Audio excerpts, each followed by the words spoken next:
বাংলাদেশ থেকে জয়েন হয়েছি। বাংলাদেশের পতাকাটাই আগে দেখাই। ছাদের মধ্যে বাংলাদেশের পতাকা উঠতেছে, আর এখানে হচ্ছে বাংলাদেশের একটা বাসার ছাদের উপর, আমরা যে বাসায় আছি ওই বাসার ছাদের উপর বারবিকিউ হচ্ছে। আর সকল প্রস্তুতির জন্য সবাই ওখানে রেডি করতেছে। আমরা এখানে জাস্ট কয়লাটাকে ধরিয়ে নিলাম, তারপর আমরা আস্তে আস্তে নিয়ে যাব যেখানে বাতাসটা একটু কম সেখানে, কারণ এখানে এত বাতাস হয়তো বা কয়লা নিভে যাবে, তাই ওখানে সেট আপ করার জন্য চেষ্টা করতেছি। যে দেখতে পাচ্ছেন এই যে মশলাটা কিসের? হ্যাঁ মশলাটা এটার মধ্যে টক দই দিচ্ছি। হ্যাঁ টক দই দিচ্ছি, সিজনিং দিচ্ছি। সিজনিং মশলা হচ্ছে কি তোমার দেখা যায় বিভিন্ন হার্বস, মিক্সড হার্বস থাকে ওইটাই। আচ্ছা, একটু মাস্টার্ড দিচ্ছি। হ্যাঁ মাস্টার্ড। তারপরে হচ্ছে আমি লেবুর রস দিচ্ছি হাফ কাপ। আর এর আগে একটা মশলা পেঁয়াজ আদা রসুন এগুলো সব, পেঁয়াজ আদা রসুন গরম মশলা একটু সামান্য কাবাবের মশলা দিয়ে মশলাটাকে আমি তৈরি করে নিচ্ছি এভাবে। হ্যাঁ ঠিক আছে, এটা তৈরি করে নিচ্ছি একটু যাতে কাঁচা পেঁয়াজ রসুনের গন্ধটা না আসে, মানে ভালো টেস্টটা যেন একটু ভালো হয়। ওকে, আমি তো বাটা মশলা দিই, সে বাটা মশলা লালটা। ঠিক আছে।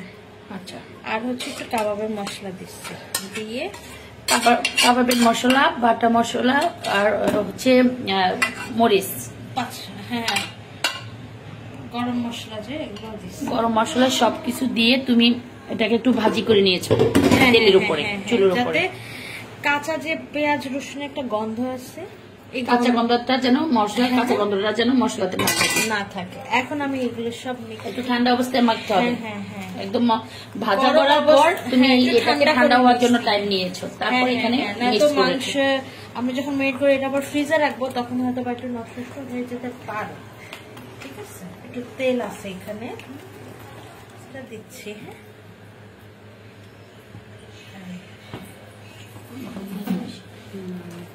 টমেটো পেস্ট, এটা আমি বাইরে থেকে নিয়ে আসি। টমেটো পিউরি আসলে এটা হচ্ছে টমেটো পিউরি। হ্যাঁ হ্যাঁ, আচ্ছা, টমেটো পিউরিটিও দিবা, আবার এখানে একটু দিব, একটু এই। ওকে, আর এটা হচ্ছে টমেটো সস। এটা খুলো, কাঁচামরিচের পেস্ট দিলাম একটু ঝালের জন্য, আর একটু দাও ব্যাস। হ্যাঁ,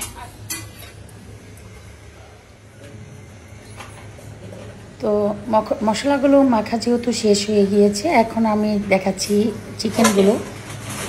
যে বিবিকিউ করার জন্য আমরা চিকেন নিয়েছিলাম, সেই চিকেনগুলো দেখাচ্ছি আমি আপনাদেরকে, একদম ফ্রেশ করে ধুয়ে রেখেছিলাম।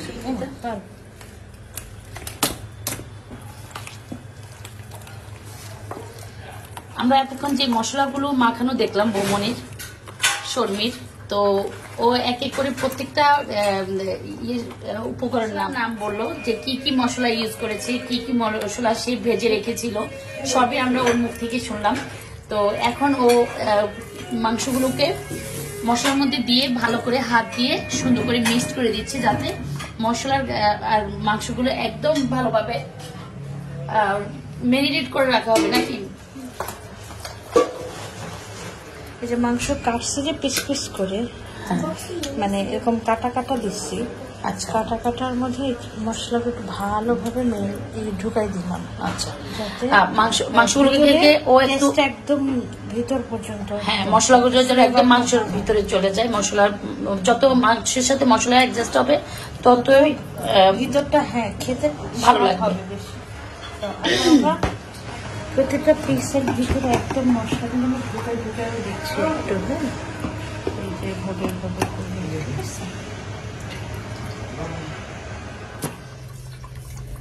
এদিকে একটা টুনা মাছ দেখতে পাচ্ছেন, সামুদ্রিক মাছ। তো মাছটাকে ভালো করে উপরে পলেপটা ভালো করে দিয়ে নেওয়া হচ্ছে। 3টা টুনা মাছ, তো এখানে বড় টুনা মাছটা দেখাচ্ছি, আর 2টা টুনা মাছ হচ্ছে ছোট। আমরা ভালো করে পরিষ্কার করে ধুয়ে নিয়েছি, এখন সাইজ করে নিব। দেখতে পাচ্ছেন তিনটা বড়টাকে আমরা প্রথম নিচ্ছি, দুই পাশের কাঁটাগুলো ফেলে দিচ্ছি, ফেলে দিয়ে আমরা দেখি বৌমনি কি করতে চাচ্ছে। দেখতে থাকুন, আমার সাথে থাকুন। পেটটা কেটে নিল নাইফ দিয়ে। এদিকে ছাদের যতটুকু অংশ আমি আপনাদের সাথে শেয়ার করতেছি, সবাই মিলে ছাদের যে প্রান্তে বারবিকিউ মেশিনটা সেট আপ করার কথা ছিল সেখানে সেট আপ করতে পারে নাই, সেখান থেকে বারবিকিউ মেশিনটা আবার এখানে নিয়ে আসা হয়েছে, যেহেতু ওদিকে প্রচুর বাতাস ছিল। দেখতে পাচ্ছেন কয়লা দিচ্ছে, কয়লাগুলোকে ভালো করে এখন আস্তে আস্তে মোম দিয়ে ধরানো হচ্ছে। এখানে অসি, অনি, লিখন তিনজন চেষ্টা করতেছে বারবিকিউর প্রস্তুতিটা নেওয়ার জন্য, যেখানে কয়লাটা হচ্ছে মেন। কয়লাতে আগুন না ধরা পর্যন্ত, কয়লাটা তাপ না আসা পর্যন্ত কোনো প্রকারে বারবিকিউর প্রস্তুতি নেওয়া যাবে না। সেজন্য বারবিকিউর প্রস্তুতিটা নিতে তারা চেষ্টা করতেছে, যেহেতু বাতাসটাকে ওভারটেক করে কোথায় বারবিকিউর আয়োজনটা করা যায়, যা প্লেসটা খোঁজ করতেছে। পুরো ছাদটা আমি বারবার দেখাচ্ছি। গেস্ট আছে আমাদের, বৌমনির ফ্যামিলির লোকজন আসবে, আমাদের ফ্যামিলির লোকজন আছে, সকল লোকজন সহকারে কিন্তু আজকে রাতের আমাদের বারবিকিউ পার্টির আয়োজন। কয়লাগুলো প্রায় ধরে গিয়েছে, আর কয়লাটা পারফেক্টভাবে ধরা মানেই, তাপটা চলে আসা মানে আমাদের বারবিকিউর জন্য পারফেক্টভাবে সব কিছু ওকে। আর এখানে মেরিনেট করা ছিল মাছগুলো, গেস্টেরাও প্রায় আস্তে আস্তে আসতে শুরু করেছে। এখানে দেখছো অফিস সাথে যে কিনা অস্ট্রেলিয়া থেকে আসলো, আর একদম চলে যাবে, মনটা আমাদের সবারই খারাপ। 30 তারিখে ওর ফ্লাইট, তো ওর জন্যে মেইনলি আর শর্মির ফ্যামিলির সবাই আসবে, সকল কিছু মিলিয়ে আমাদের ছোটখাটো আয়োজন। আর বাসার ছাদটা আমার খুব ভালো লেগেছে, যেহেতু একদম একটু সাজানো গোছানো, দেখতে ভালো লাগতেছে, আর বিভিন্ন লাইটিং এর কারণে আলোটাও ভালো লাগে।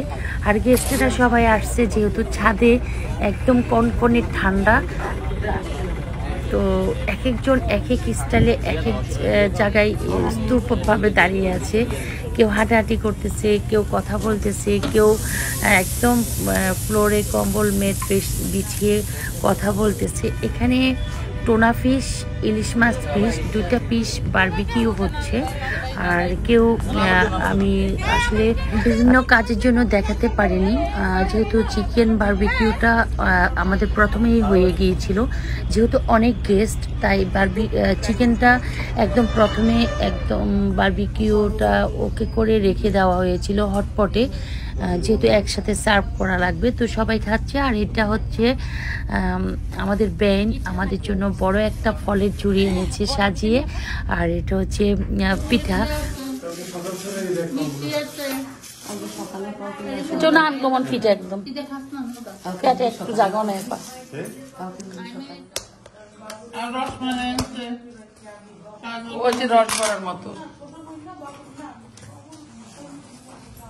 এই তো বাড়ি থেকে আসা কিছু ফল, ফ্রুট, পিঠা সব কিছু মিলিয়ে আজকে ছোটখাটো আয়োজন বারবিকিউর।